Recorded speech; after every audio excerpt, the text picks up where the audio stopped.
Parliament ఎన్నికలకు సమయం దగ్గర పడుతున్న కొద్దీ తెలంగాణలో రాజకీయాలు మరింత హీటెక్కిపోతున్నాయి.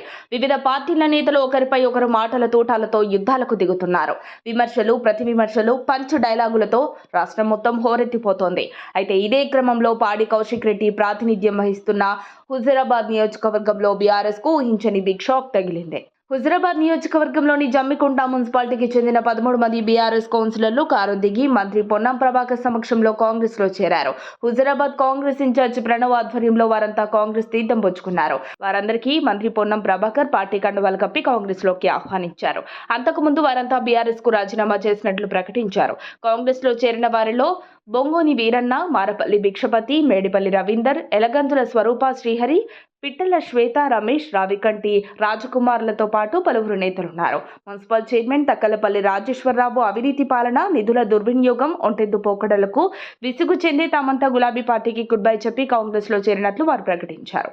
అలాగే తమ ప్రాంతం అభివృద్ధి చెందాలనే ఉద్దేశంతో అధికార పార్టీలో జాయిన్ అయ్యామని వారు తెలిపారు.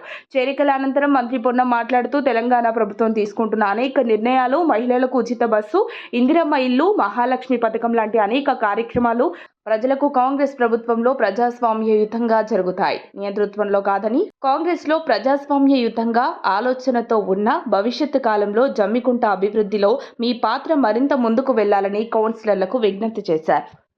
మరిన్ని అప్డేట్స్ కోసం మా కాయ్ టీవీని సబ్స్క్రైబ్ చేసుకోండి. మా వీడియో కనుక మీకు నచ్చినట్లయితే లైక్ చేయండి, షేర్ చేయండి. మీ విలువైన అభిప్రాయాలను కామెంట్ బాక్స్లో తెలియజేయండి.